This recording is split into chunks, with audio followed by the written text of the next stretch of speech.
पहले पार्ट में आपने जाना कि बिजनेस को कैसे आगे बढ़ाया जाता है। अब बिजनेस चालू हो चुका है तो उसके बाद क्या ध्यान देने योग्य बात है, क्या करने से बिजनेस में कभी कमी नहीं आएगी और ग्रोथ करेगी, इसी पार्ट 2 में यही बताया जाएगा। और ध्यान से सुनना, क्योंकि मैं हो सकता है जल्दी जल्दी बोलता हूं और इसके मतलब यह नहीं कि मैं ज्ञान गलत देता हूं। ज्ञान जो सही होता है वही देता हूं, क्योंकि इस सफर का मैं भी स्टूडेंट हूं और एक स्टूडेंट का दर्द जानता है। अगर यह वीडियो अच्छी लगे तभी सब्सक्राइब करना, लाइक करना। तो अच्छा, तो शुरू करते हैं वीडियो को। आप अपने आप को अब ब्रांड बनाने का टाइम आ गया है। अभी तक पहले भाग में आपने देखा कि अपने बिजनेस को कैसे 1000 से 1 लाख तक लेके जाएं। अब इस वीडियो में आप अपने आप को ब्रांड कैसे बनाएंगे, लोगों में फेमस कैसे करेंगे, लोगों के बीच में जगह कैसे बनाएंगे, एक जिसे फोटो फ्रेम बोलते हैं, एक फ्रेम कैसे बनाएंगे। जो ब्रांड वही होता है जैसे 1000 मोबाइल रखी हो मोबाइल की दुकान पे। अब बोला जाए कि जो मोबाइल लेना है वो ले सकते हो, सिर्फ सभी का 1-1000 रुपए है, तो जाहिर सी बात है कि 98% लोग एप्पल का मोबाइल ही उठाएंगे, एंड्रॉइड सेट ही उठाएंगे। क्यों? क्योंकि उसका नाम है। वैसे आपको भी ब्रांड बनाना इसीलिए जरूरी है।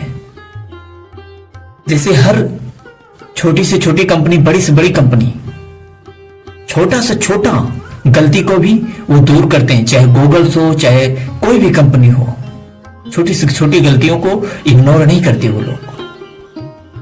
एक बार यही हुआ था बिहार में, छोटी सी गलती थी, एकदम मेजर गलती थी। बिहार के एक लड़के ने गूगल्स कंपनी को 30 सेकंड के लिए हैक कर दिया था। 30 सेकंड बाद उसने खोल दिया, उसके बाद मैसेज लिख दिया कि यह कमी की वजह से आपकी कंपनी को मैंने हैक कर दिया था। सोचो, इतनी बड़ी गूगल्स कंपनी पूरी दुनिया में नंबर 1 पे है इस समय, उसे हैक कर दिया था। उस बंदे के पास दूसरे ही दिन मेल आया कि आप जॉब के लिए आ सकते हैं। उस बंदे को शुरू में ही 10 लाख की जॉब की ऑफर हो गई महीने की। छोटी सी गलती थी। वैसे गलती किसी की भी हो सकती है, लेकिन वो गूगल्स कंपनी तुरंत सुधारी और जो इसने हैक किया था उसे भी नौकरी दी, उसका भी रिस्पेक्ट किया। इसके मतलब ये नहीं कि तुम्हारी गलती कोई बता रहा है तो आप उसे सजा दो, नहीं, उसे इग्नोर करो, उसकी बेइज्जती करो, नहीं। ये सबसे बड़ी बेवकूफी होती है। अपनी गलती को मानो और गलती को सुधारो। सबसे बड़ी ग्रोथ का कारण यही बनता है।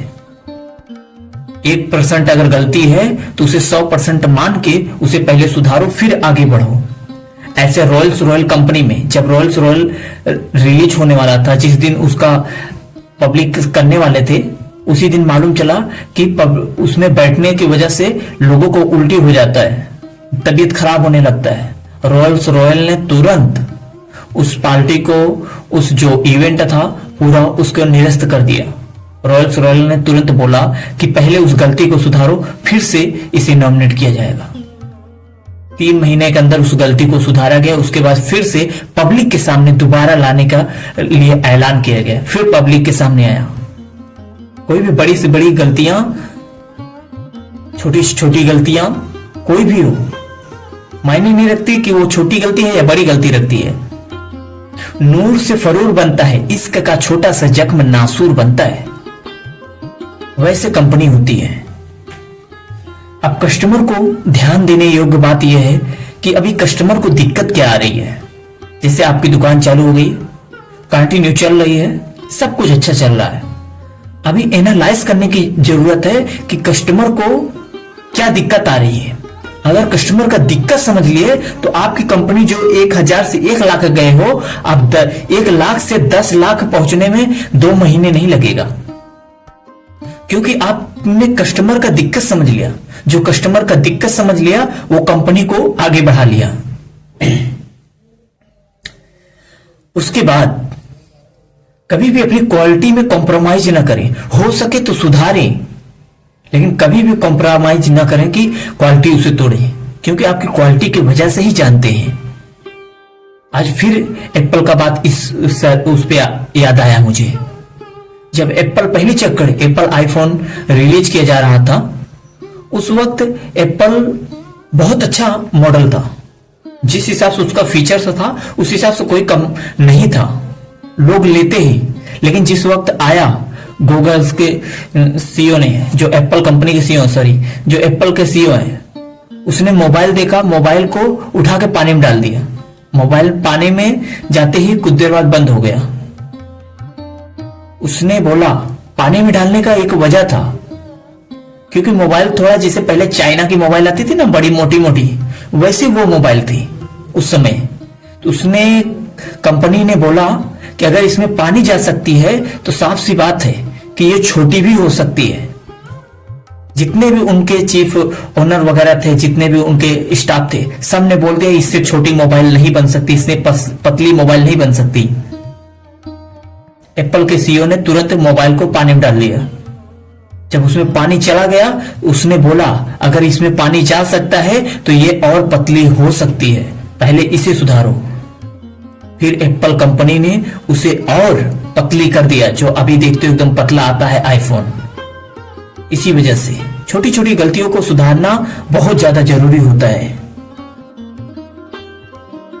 अब दूसरी चीज आती है कि कभी भी कस्टमर को निराश नहीं करना चाहिए। अगर आपका कस्टमर निराश जा रहा है तो और आपका मार्केट खराब कर दिएगा। इसलिए कभी भी कस्टमर को निराश ना भेजिए।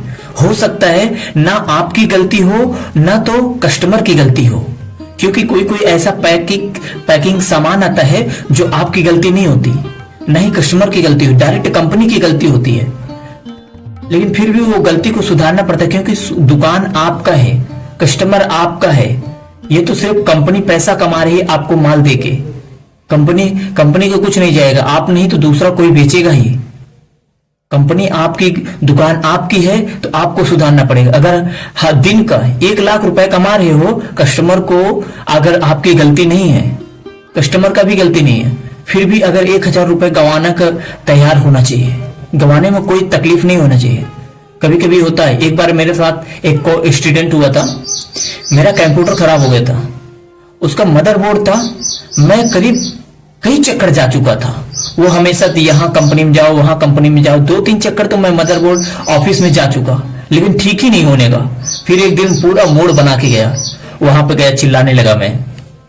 फिर उसने मुझे अभी तक याद है, क्योंकि गलती तो उसकी भी नहीं थी, मैंने इतना ही बोला कि जब तुम्हारा सोर्स नहीं है तो क्या मतलब है ऐसी कंपनी का सामान बेचने के, ये बेचने का।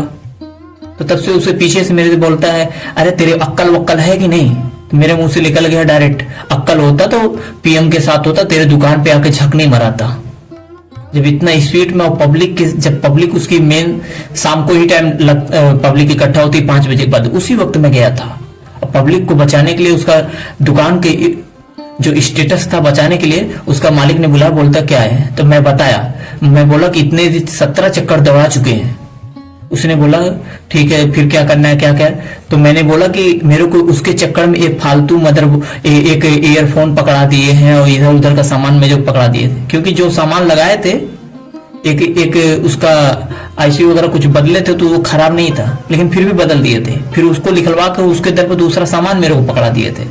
फिर जब सब चीज पर क्लेम किया तो उसने बोला कि सामान लौटा दो, तुम्हारा मदरबोर्ड कल आना, दूसरा लगा के हम लोग देंगे।